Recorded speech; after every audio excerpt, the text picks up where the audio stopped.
And we're back with another wrestling review with G.M.T. Tonight was WWE's Elimination Chamber. Um, it was okay overall. If I had to give it a grade, I'll give it like a maybe a C plus B minus. I wasn't really feeling this one. There's a lot going on with WWE as of late. Unfortunately, when riddled with injuries, and they're just putting together what they can, what they have, which so, injuries happen, stuff happens. But like I said, all in all, my overall thoughts on this is I would honestly say again, like I said, it's C plus B minus for me. Um, I really wasn't feeling this pay per view. They're going off the heels of the Cena heel turn, which was last year, and that's going to be kind of hard to do. Um, so yeah, I'm going to get into the review. And if you liked it, drop a comment. Let me know what you liked about it. We're gonna try to do a little bit more in-depth reviews in the future of these. I know I ramble with some of my thoughts; they go wild. I'm gonna try to do just a regular, well, not regular, but more of a in-depth review in wrestling as a whole. What my thoughts of what we should be doing, or what I think should happen, or what might happen. I might be right on some of these things. So just to give my thoughts on wrestling in general. Um, so I'm about to hop into the review. Um, our first match of the night, and sorry for my camera, by the way. Before I get into the review, side note, it's very off and looks very fuzzy. I don't know why. My camera might need to be clean. I have no idea. I'm doing this on my phone like always, but we'll figure it out. It'll be better next time. Um, so yeah. Uh, Something live just happened, so I had to pause the whole review. I'm gonna add that into the whole review now. So if there's like a gap of a pause, please ignore it. I will eventually edit these. So let me get into the review first, and I'll get into what just happened live. Um, First match of the night was the women's elimination chamber match. Uh, I predicted Rhea to win the match as a whole. I think a lot of people predicted Rhea to win the match. But I wanted Alexa Bliss or Tiffany Stratton to win personally. But I understood why Tiffany shouldn't win because we've had Tiffany versus Jade Cargill like a billion times, and I understand they don't want to really kind of do that again. But Alexa Bliss was somebody who I do want to see back in the main title picture again, and I feel like they've kind of, I don't feel like, I know they've relegated her to like a mid card title or a tag title person, and I put some respect on 5 Feet of Fury. Y'all need to get some respect on my girl, Alexa Bliss here. But Rhea Ripley overall won the match, but the wild cards of the match was Raquel Rodriguez. She dominated, y'all. She did a very good job in this match. The other person that did a very good job in this match, who was definitely like the dark horse of the match, was Kiana James. She showed out. Her and Raquel Rodriguez, in my opinion, carried the whole women's match. Like, Kiana James was doing, I don't want to say rookie moves because they weren't rookie moves, but she was breaking up pins. She was showing off. She was showing her dominance, and it worked. And then when Raquel entered the ring, Raquel showed her dominance and why she's coming into this new character. Well, I can't even say new character, but this powerhouse persona that she has been, and WWE is finally now showing. So yeah, Raquel basically eliminated Kiana and Asuka all in one go. Um, but yeah, overall, the end the match ended up with being Tiffany versus Rhea, and Rhea and her did some hard hitting spots where it was at one point Rhea shoved Tiffany into like one of the pods, and it was just like, oh, Tiffany's nose was busted, but it wasn't due to that part. But Tiffany's nose got busted in the middle of the ring, in the middle of the match. But all in all, I would say for the women's match, it was very, very fast paced. Um, And that was one of the things with the women's thing that took me out of it. I know a lot of the reviews I watch myself, a lot of another situation. Another thing just popped off, y'all. Like, this is the post show. Like I said before, given to all the injuries, given to last minute changes with WWE right now, they have to now put their heads on a swivel and try to make Mania big. With the ticket sales being, as high as they are, and people not wanting to go because they can't afford it. Well, I can't even say wanting to go. People want to go, but we can't afford it. They're made it where basically you have to be practically a millionaire to go. And this is one of the many things that WWE has been dealing with. And with all the injuries riddled up, a lot of things have just been happening. So I'm going to add this in review when I get to the men's chamber, because all this is relegated to the men's chamber match. So let me just finish the women's match. This, like I said, this is like a live reveal or live review. So, like I said, Rhea wins the match. It is Rhea versus Jade Cargill at WrestleMania for the women's WWE title. Overall, that is the honest, for a hard hitting match, Rhea is the best choice.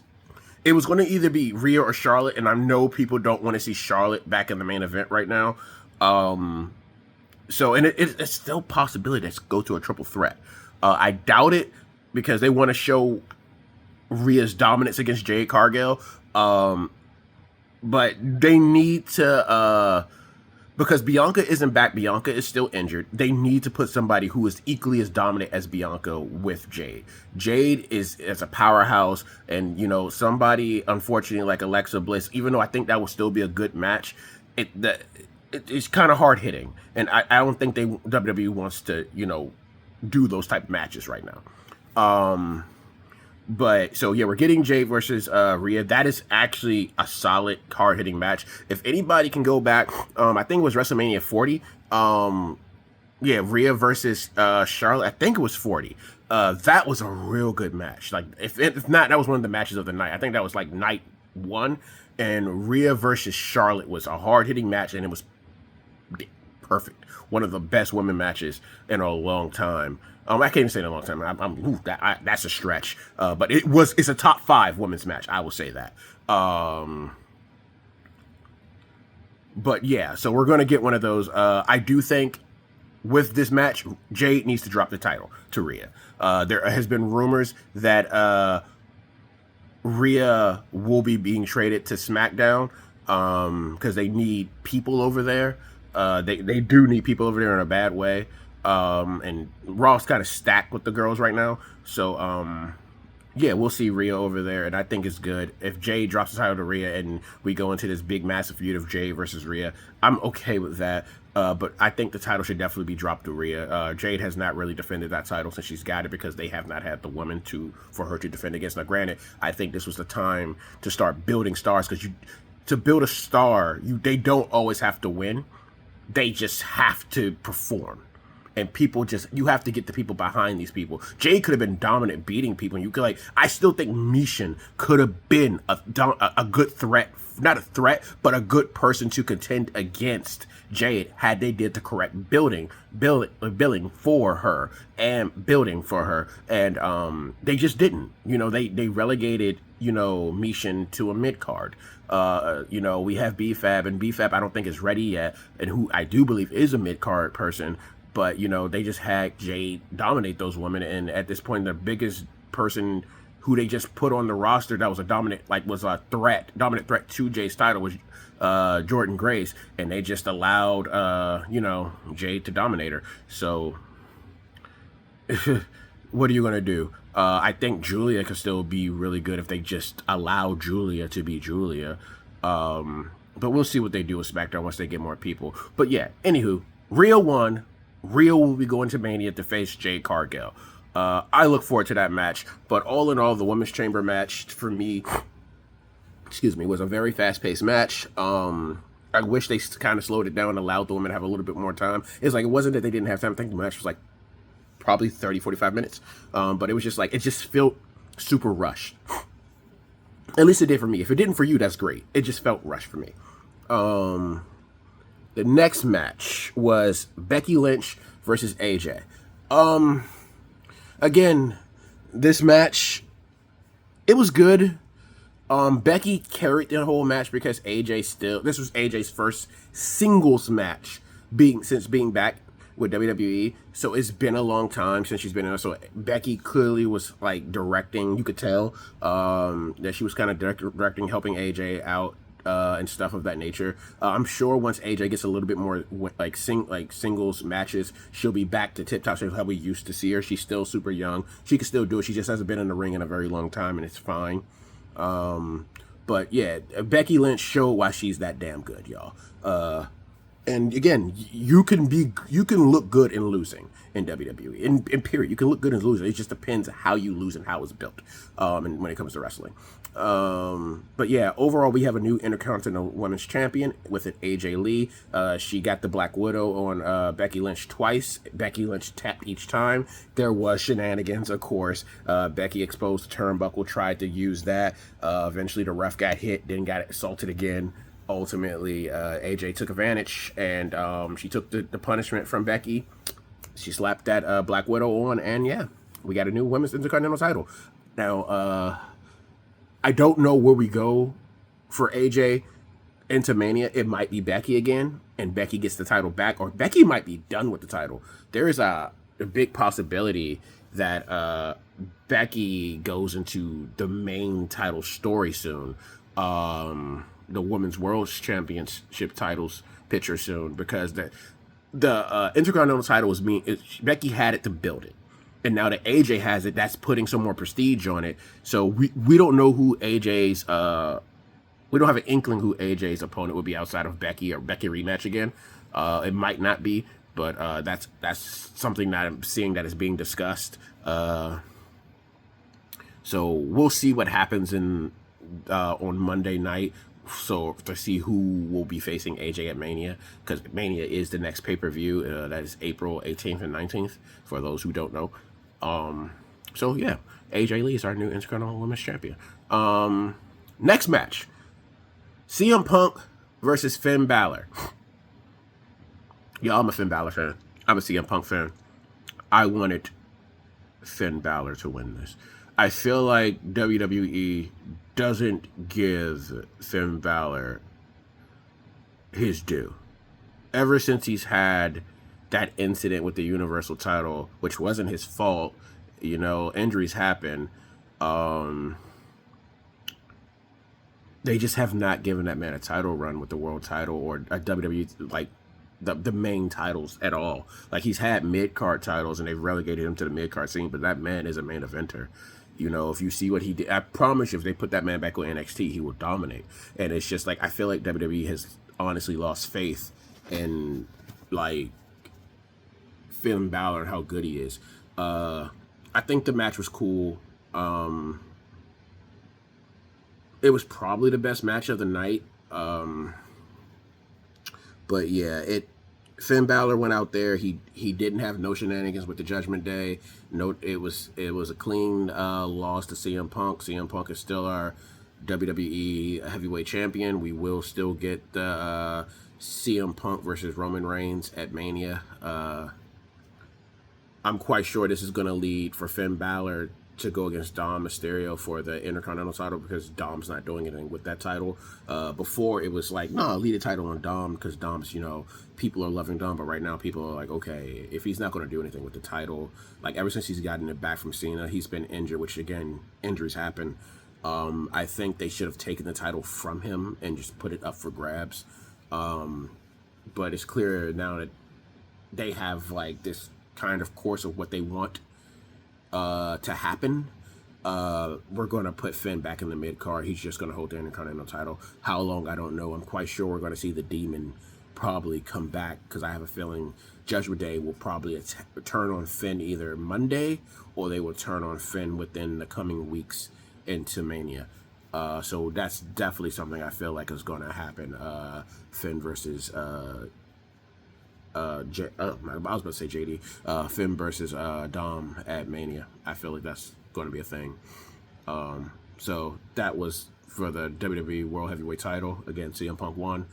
The next match, well, not next match, the stupid box reveal. A lot of people are very disappointed because WWE did this whole storyline for like a whole month. I don't know who this. I know who he is. I've never followed his career. So if you do know him, then you are aware of like how good he is or what he's all about. But Dan Holson, I think I'm saying it right, is now WWE. He came out with I want to say a parade of vampire women. I don't know his gimmick. But yeah, he's now in WWE. He came out. So that was the mystery box reveal. And to the main event, which is the men's Royal, I'm about to say Royal Rumble. Good God, we are not doing it. That was last month's pay-per-view. Men's Elimination Chamber match, which was LA Knight versus Logan Paul versus Cody Rhodes versus Javon Evans versus Trick Williams versus Randy Orton. I predicted Cody or Randy to win this match. Randy Orton won the match, y'all. So this match had a lot of shenanigans. We got the masked man reveal finally. That it's Seth Rollins. For those who did not know, Seth Rollins is the masked man. He cost Logan Paul the match. Logan Paul was eliminating everybody left and right. He eliminated LA Knight. He eliminated Javon Evans. He eliminated Trick Williams. Yeah, he eliminated Trick Williams. Yeah, Logan Paul was running the tables because he was just at the right spot, right time. Like he hit Javon Evans with the pulverizer, and LA Knight got caught slipping because of a mishap. And then shenanigans happened, and yeah, he got eliminated after eliminating Trick Williams by Seth Rollins. And then it came down to Cody versus Randy. Drew McIntyre then got involved in the match. Now, this is what that shenanigans where I had to keep pausing because things kept happening. Now, this is what went down. As soon as it got to Cody versus Randy, Drew runs in, hits Cody in the back with the title, starts attacking Cody. Cody reverses. Cody and Randy attack Drew, hit him with the RKO, then hit him with the Crossroads. Drew's out. As soon as Cody turns around, RKO, Randy wins. Now, Cody's looking at the Titron, seeing that Randy won, blah, blah, blah, this was his last chance. And then WWE, gives you the credits and then goes to the post show. Here's the first incident. Nick Aldis, GM of SmackDown, runs enraged at Drew because he told Drew to stay out of this and let the match be the match. He couldn't do it. So they got into it, and Drew's like, I told you I was going to do this. I told you, I know. I'm tired of Cody Rhodes. I'm tired of blah, blah, blah. And, they got into it. So when we get to the post-show analyst, which is Big E, oh my gosh, I'm drawing blanks on names right now outside of Big E. Paul Rosenberg and the other announcer, and I'm so sorry, Joe, oh my God, Joe. They're all at the post-show thing, and Nick Aldis runs in, and he was like, I got to make an announcement, because Drew couldn't stay out of anything. This Friday, he will be defending the WWE title against Cody Rhodes. Now, what I think will happen because of this, I think we're going to get some more shenanigans, because Drew has been attacking everybody from behind. If you don't know what's currently going on with that storyline, we still don't know who attacked Jacob Fatu and put Jacob Fatu on the shows months ago. It's rumored that was Randy. It's also rumored that it was Drew. Drew claims it wasn't him. But Drew has been attacking Jacob Fatu. But that's because Jacob Fatu has been attacking him. So it's been a huge, fight between Jacob, Drew, and Cody. Now, I'm quite sure, given to WWE and how they like to do storylines, I'm quite sure in that match, because of what Drew did to Jacob, because Jacob was supposed to be in this match because Jay got attacked. We don't know who attacked Jay either. It might have been Drew. We don't know, because Jay was supposed to be in an Elimination Chamber match because they had to pivot because Bronson Reed got injured. And then that following Friday, Jay got attacked, so Jay could enter, so Logan Paul got into the match.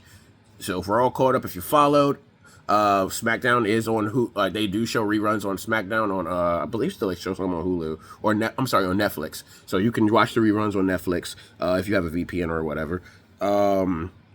But yeah, so with that being said, I am quite sure this Friday during that match, Jacob Fatu is going to get involved. So Drew will remain champion, thus turning the main event at WrestleMania, because it currently is supposed to be Drew versus Randy, it will become a 4-way fatal with Drew versus Randy versus Jacob Fatu versus Cody.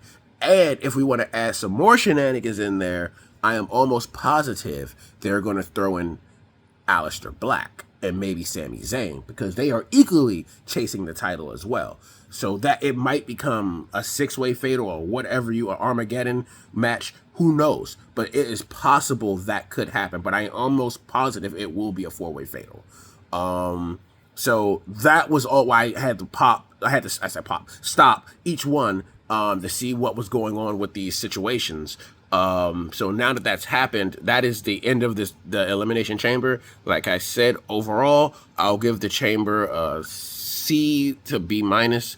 B minus to C. It wasn't that great for me. It felt fast paced. We need more matches on these pay-per-views. I ain't gonna hold you. 4 matches ain't enough. I'm not one of those guys who is like crucifying Triple H for bad booking. Bad booking happens, y'all. I'm gonna be real with y'all. And for those who are screaming, we want Vince back, I'm gonna say it right now. Fuck that. No. If you get Vince back, we're gonna get even worse booking. And I'm sorry, it's true. We've seen it for years. For those who followed WWE for years, you know Vince has some horrible booking. It's past its time. It's okay. Triple H will get back to there. Do I believe long storytelling always works? No, because there are some certain situations where long storytelling can backfire. We're seeing how a long storytelling can backfire with all the injuries. I promise you, y'all, we will get back to good storylines. It will happen. It's WWE. It eventually always happens. Do I think this next WrestleMania is going to be like the best in the world? I don't. I honestly think, in my personal opinion, WrestleMania might need to fail so people can see that, for one, the worst thing about WrestleMania is having empty seats. You always want Mania to be full. But when you relegate it only to millionaires, which is what it feels like, because if you're paying $7,000 to be on the front, it's just like, why? Like $2,000 to be in the cheap seats. Why? That's ridiculous. And it shouldn't be that way. So if they're going to continue with that trend, then WrestleMania honestly needs to fail for them to know where they're not, what's not working. And and if you don't care about the booking choices, it's fine. You have to be loud. And it's like, when I say loud, I don't want you to like what's a good example? Daniel Bryan's Yes Movement. That was loud because people wanted Daniel Bryan. I gotta check my camera real fast. My battery, because it's dying. People wanted Daniel Bryan, and they were loud in wanting Daniel Bryan. Be loud of who you want. When it came to R-Truth being let go, people were loud and said they want him back. So be loud on what you want. It will eventually happen. Like Finn Balor fans, y'all, we gotta be loud. I ain't gonna hold you. My boy keeps losing. He's going to get an Intercontinental title, but I mean, y'all, he needs a world title. He deserves a world title run, and I think he'll be phenomenal at it. But yeah, that was the Elimination Chamber. I will see you guys next time for Mania's reviews. I will try, like I said earlier, to do like my thoughts on wrestling, my personal wrestling takes, and what I like, what I dislike, what I think they need to be doing better on. I'm probably going to upload something like that soonish. But yeah, expect a lot more to coming soon. And there's going to be some other content on the channel soon too, for those who aren't really into the wrestling situation. I know you probably won't be seeing this if you're not into the wrestling thing, but I'm gonna say it out anyway. For those who are into wrestling, want to see me talk about something else. Some buddies of mine, we are doing some more reviews on some TV shows. Like the first one we're going to be doing is Monarch, the Godzilla Legendary Series TV show. We're going to be doing reviews on that. So stay tuned for that. I'm also doing some Resident Evil 9 just came out. I am doing a playthrough on that on Twitch. Just Big Time Dre plays. If you go to my YouTube channel, the links are there as well.